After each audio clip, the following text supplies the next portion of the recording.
Good morning students, आप सभी का श्री श्याम विज्ञान एकेडमी की ऑनलाइन क्लासेज में स्वागत है। आज का जो हमारा टॉपिक है वो है मानव के अन्य उत्सर्जी अंग। तो मानव के अन्य उत्सर्जी अंगों में जो पहला है त्वचा, दूसरा है फेफड़े और तीसरा कौन सा दे रखा है यकृत। देखो, मानव की त्वचा में अनेक क्या पाई जाती है, संवेद ग्रंथियां पाई जाती हैं। मानव की त्वचा में क्या पाई जाती हैं, संवेद ग्रंथियां पाई जाती हैं। ये जो संवेद ग्रंथियां हैं ये पसीने के साथ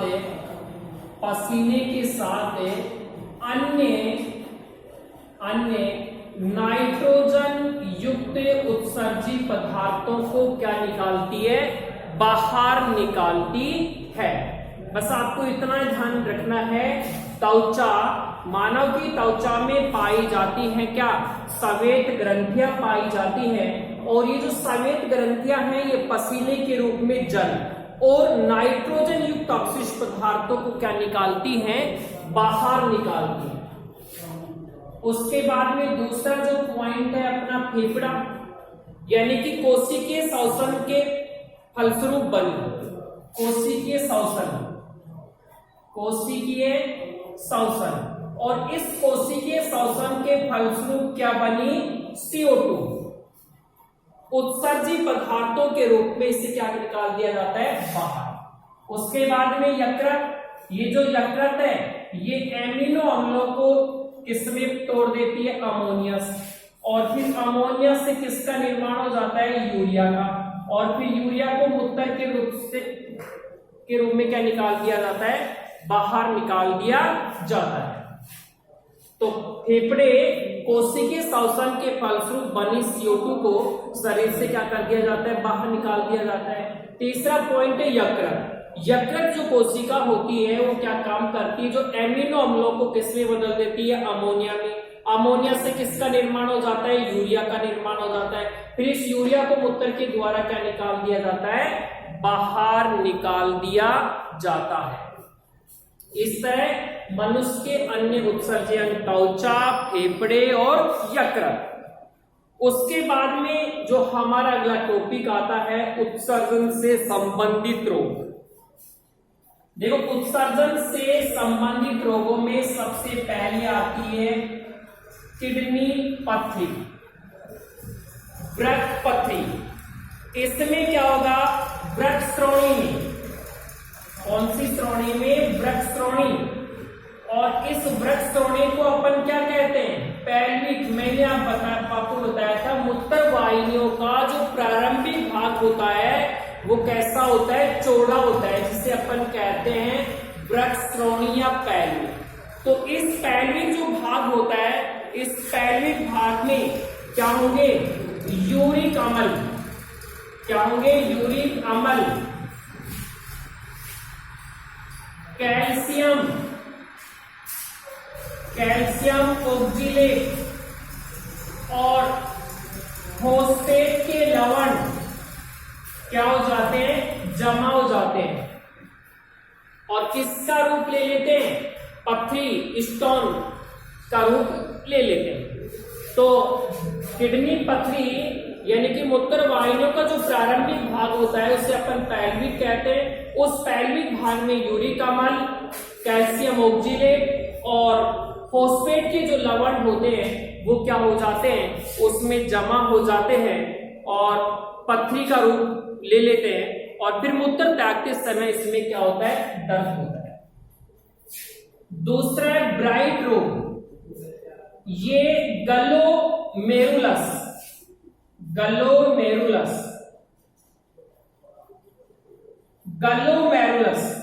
ब्राइट रोग में क्या होता है, गलोमेरुलस में क्या आ जाता है, सूजन आ जाता है। किसके कारण आता है सूजन, वो सूजन आता है जीवाणु के द्वारा। कौन सा जीवाणु है, स्ट्रेप्टोकोकाई जीवाणु। कौन सा जीवाणु है, स्ट्रेप्टोकोकाई जीवाणु।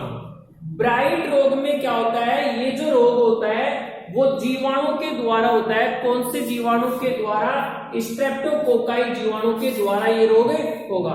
इस रोग में क्या होगा, जो ग्लोमेरुलस होता है वो ग्लोमेरुलस में क्या आ जाता है, सूजन आ जाता है। और जब ग्लोमेरुलस में सूजन आ जाएगा तो ग्लोमेरुलस और अधिक क्या हो जाएगा, पारगम्य। और जब ये पारगम्य हो जाएगा तो रक्त कणिका, कौन सी कणिका, रक्त कणिका, यानी कि आरबीसी, डब्ल्यूबीसी और बिंबाणु और प्लाज्मा प्रोटीन भी छनकर किसमें प्रवेश कर जाएंगे, बोमेन संपुट में क्या कर जाते हैं, प्रवेश कर जाते हैं। जबकि बोमेन संपुट में रक्त कणिकाएं और प्लाज्मा प्रोटीन छनकर नहीं आनी चाहिए। जब ये ग्लोमेरुला से स्ट्रेप्टोकोकाई जीवाणु के द्वारा संक्रमित हो जाएगा तो इसमें अनेक छिद्र हो जाएंगे। छिद्र होने के कारण क्या होगा, रक्त कणिका, आरबीसी, डब्ल्यूबीसी, बिंबाणु और प्लाज्मा प्रोटीन छनकर इसमें आ जाते हैं, बोमेन संपुट में आ जाते हैं। इसके साथ साथ जो उत्तक होते हैं, उन उत्तकों में अनेक तरल पदार्थ क्या हो जाते हैं, जमा हो जाते हैं, जिसे अपन क्या कहते हैं, ड्रॉप्सी कहते हैं। उसके बाद में अगला है एल्केपटोन यूरिया। एल्केपटोन ये अम्ल है।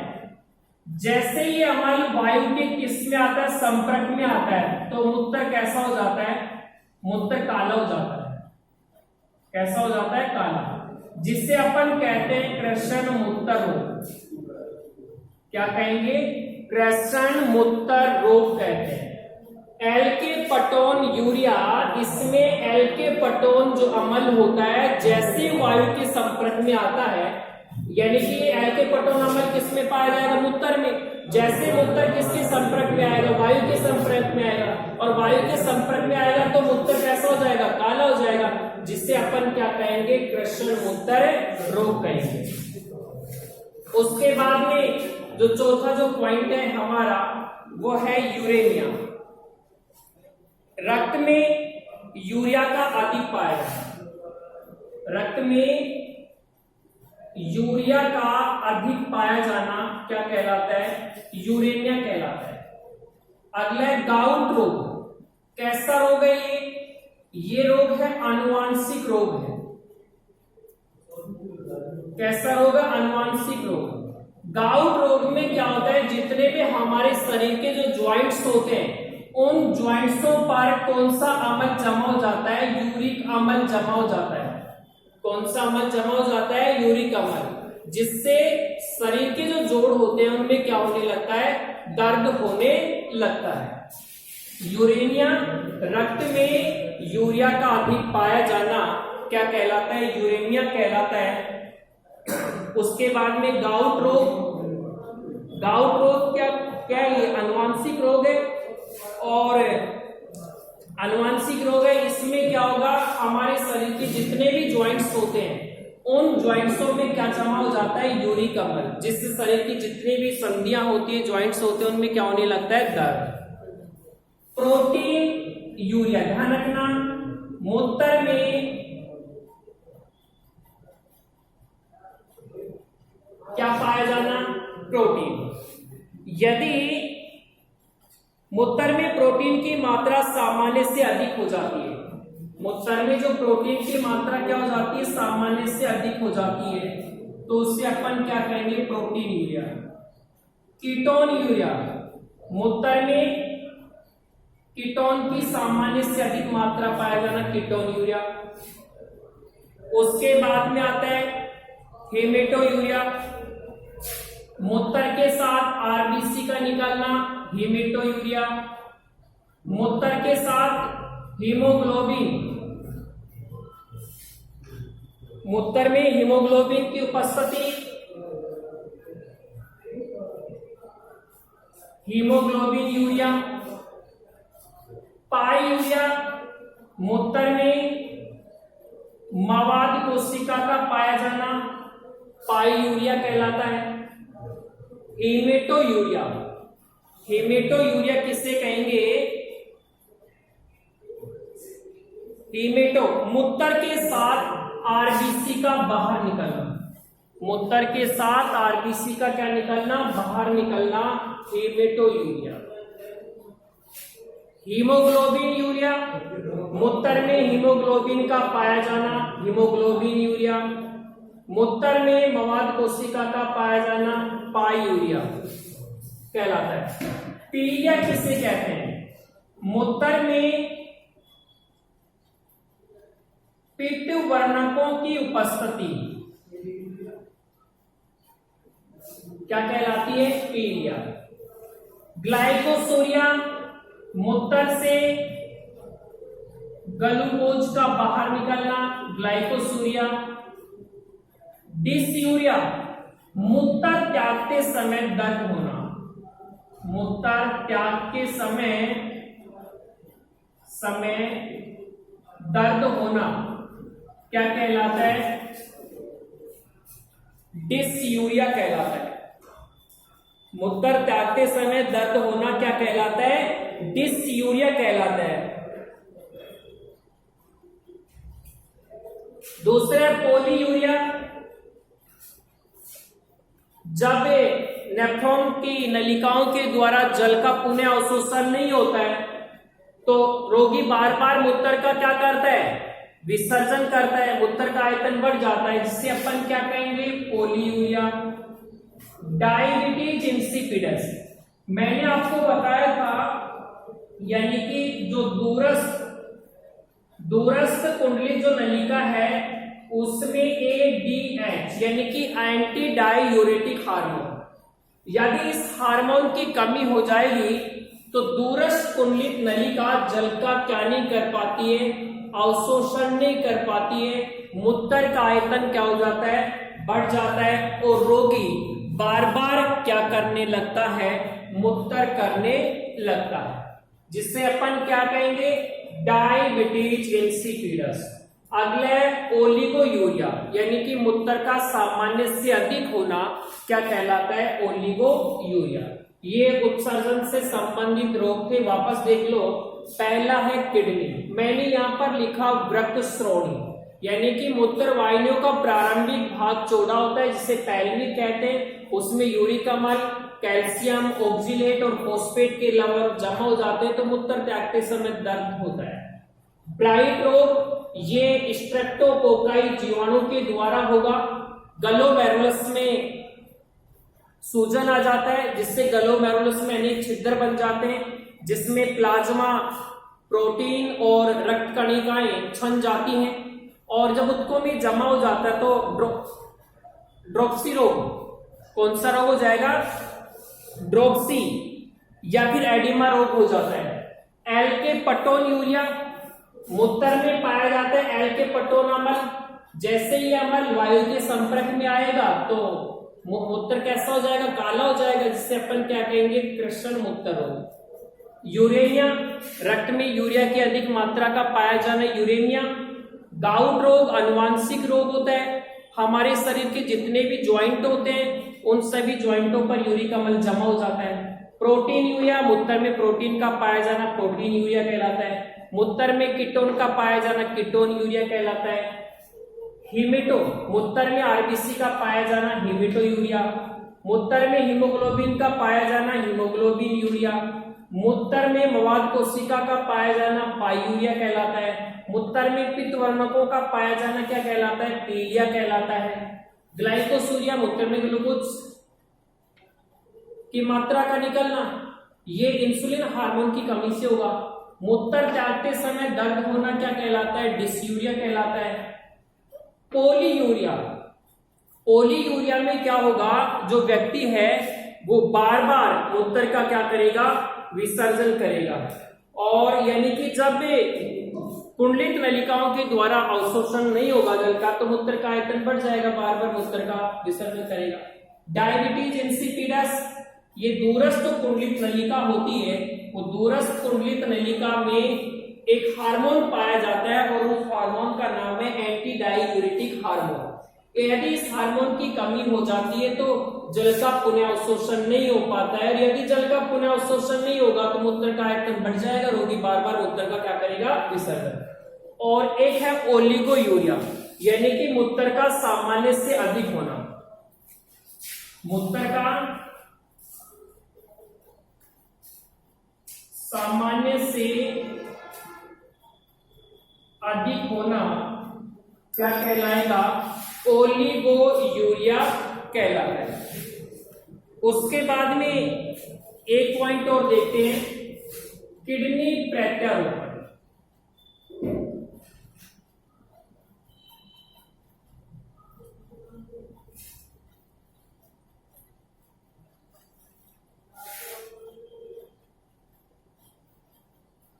किडनी प्रत्यारोपण,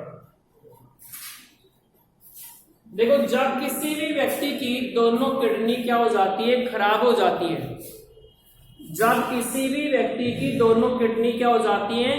खराब हो जाती है या कार्य करना बंद कर देती हैं, तो उसका इलाज नहीं किया जा सकता।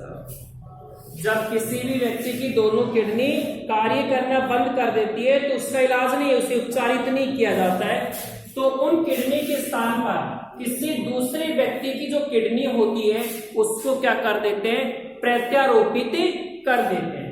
ध्यान देना, किडनी प्रत्यारोपण, जब किसी भी व्यक्ति की दोनों किडनी या फिर एक किडनी कार्य करना बंद कर देती है तो उस किडनी को उपचारित नहीं किया जा सकता, सही नहीं किया जा सकता, इलाज नहीं किया जा सकता। तो अपन क्या करेंगे? किसी दूसरे व्यक्ति की किडनी लेंगे और दूसरे व्यक्ति की किडनी को क्या करेंगे? प्रत्यारोपित कर देंगे, जिससे अपन कहेंगे किडनी प्रत्यारोपण। लेकिन ध्यान देने योग्य बात ये है, जो किडनी अपन लेंगे वो सगे संबंधियों की लेंगे। किसकी किडनी होनी चाहिए? जैसे हमें किडनी की आवश्यकता है तो हमें किडनी किससे लेंगे? अपने सगे संबंधी रिश्तेदारों से किडनी लेंगे। किडनी देने वाला कहलाएगा दाता और लेने वाला क्या कहलाएगा? ग्राही कहलाता है। अब बात यह आती है कि किडनी अपने सगे संबंधियों से क्यों ले? क्योंकि अपनी किडनी और सगे संबंधियों की किडनी की जो संरचना, उसकी आंतरिक संरचना, उनकी उत्कीय संरचना और रक्त आदि में क्या पाई जाती है? समानता पाई जाती है। इस तरह ये किडनी जो प्रत्यारोपण है ये हमारा क्या हुआ? कंप्लीट हुआ। वापस से देख लो, जब किसी व्यक्ति के शरीर में किडनी कार्य करना बंद कर देती है तो उसे उपचारित नहीं किया जाता, तो इसके स्थान पर किसी दूसरे व्यक्ति की किडनी को क्या कर देते हैं? लगा देते हैं। इस क्रिया को अपन किडनी प्रत्यारोपण कहते हैं। किडनी देने वाला दाता कहलाएगा, लेने वाला ग्राही कहलाएगा। और इसमें अपन ध्यान रखना चाहिए, जो किडनी लेंगे वो अपने सगे संबंधी और रिश्तेदारों की होनी चाहिए, क्योंकि रक्त और उत्कीय संरचना लगभग क्या होती है? समान होती है।